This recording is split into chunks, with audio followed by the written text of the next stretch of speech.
What are your bad qualities? I guess you've thought about that before. But have you considered the question, what are my 5 best qualities? And do you find it more difficult to answer the second question than the first? If so, you may have a negative self-image. This video is going to teach you the psychology behind a negative self-image and give you different tools to try to change your life for better.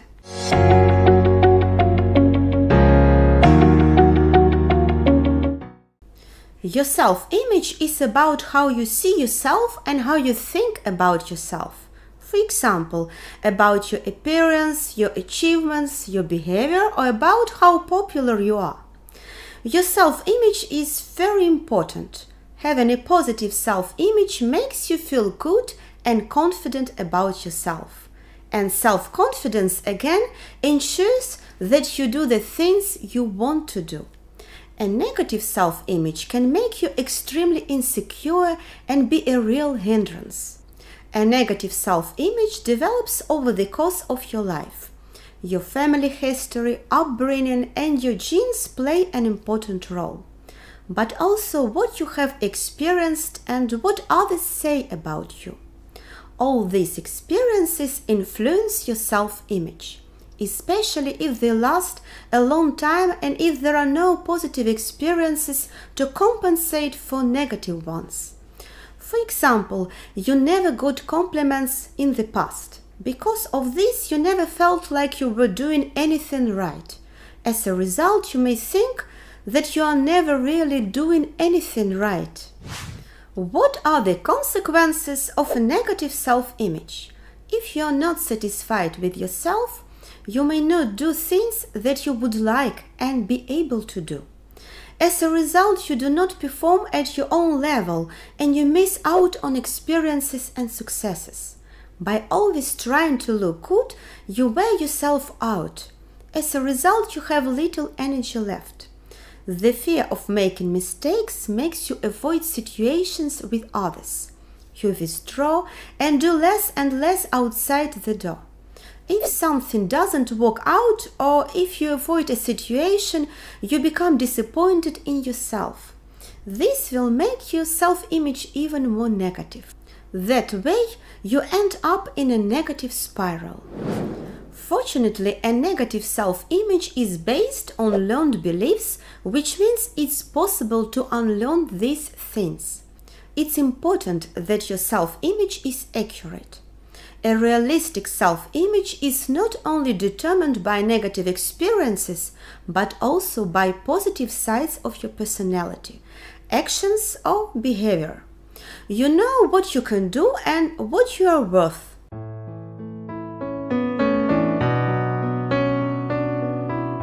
If you are compassionate towards yourself, you are kind to yourself, even when things are not going well. You may feel bad about it, but you don't blame yourself for it. You know that things don't always go the way you want. This helps you to look at yourself realistically because you accept the truth. You probably have an idea of how you would like to be in the perfect world. But the world is not perfect, and so this image is unrealistic. It's important to recognize that truth. You can't be everything and have everything you want. By accepting this, you will stay in balance better. The second important moment is to learn to see yourself for who you really are. Being kind to yourself makes you feel safe. And when you feel safe, you can see yourself as you are. This means that you know both your positive and your less positive sides. The less positive sides are not right or wrong, they are just there. Perhaps when you think of being kind to yourself, you immediately think of self-pity. But there is a big difference. With self-pity, you have to do with yourself. That's okay sometimes, but if you do that too often, you'll get stuck in the situation. You don't self-pity when you're compassionate towards yourself. So don't feel sorry for yourself. But you don't criticize yourself either. You remain kind to yourself and you understand all your qualities. Self-compassion does not mean that everything you do is right. You are kind to yourself, but you still have limits.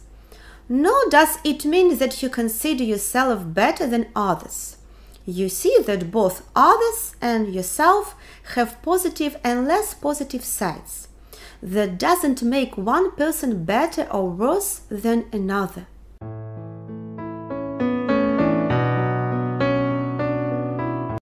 Everyone has something on their own that they are not satisfied with.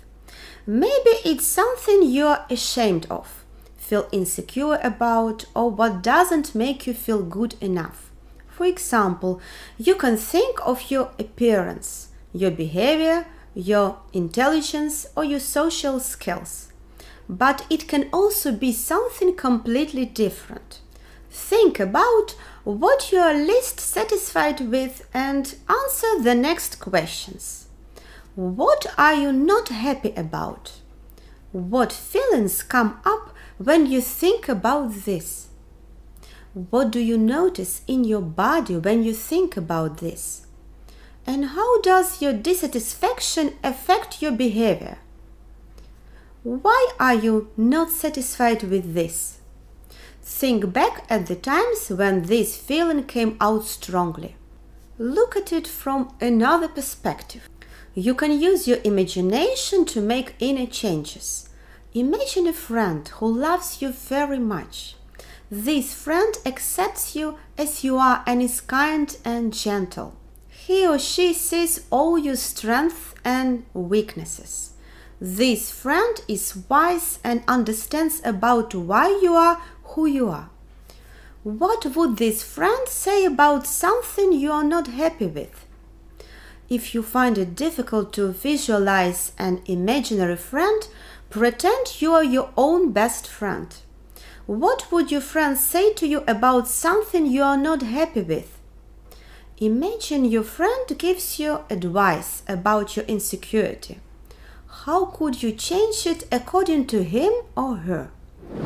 It can be difficult to pay attention to your positive sides. The negative just stands out more. So try to keep track of your positive experiences and consider what this says about you. A positive journal helps you with this. It's just like a regular journal, except you write down only positive thoughts and events. Positive journaling contributes to a positive shift in your mindset, mood, and can boost your self-image.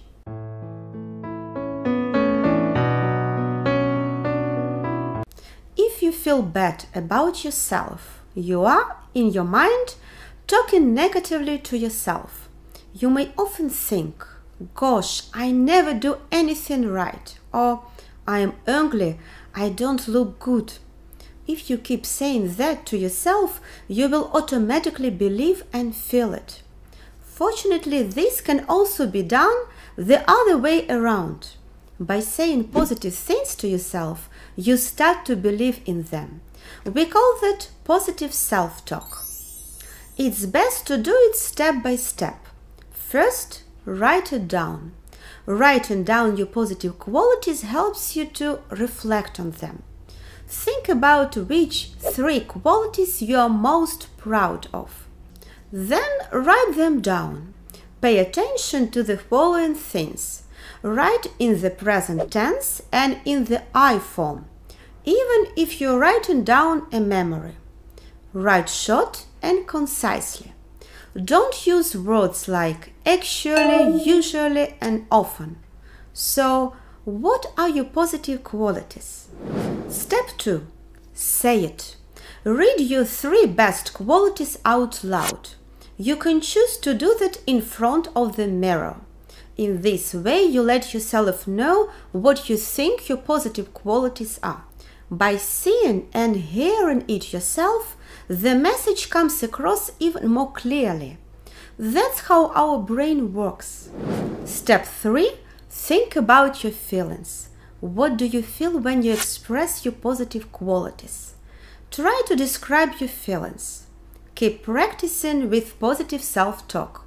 You've probably been talking negatively to yourself for a long time. It takes time to truly believe in positive things. So try to repeat these steps every day. Decide for yourself in advance at what time or day you are going to practice positive self-talk. Different studies have shown that people who engaged in positive self-talk developed effective strategies to cope with their emotions and mental issues. That's all for today, and if you want to know more on self-compassion, watch this video and this one about how to change your negative beliefs. And as always, like, share, comment and subscribe. Thank you for staying with me. See you soon.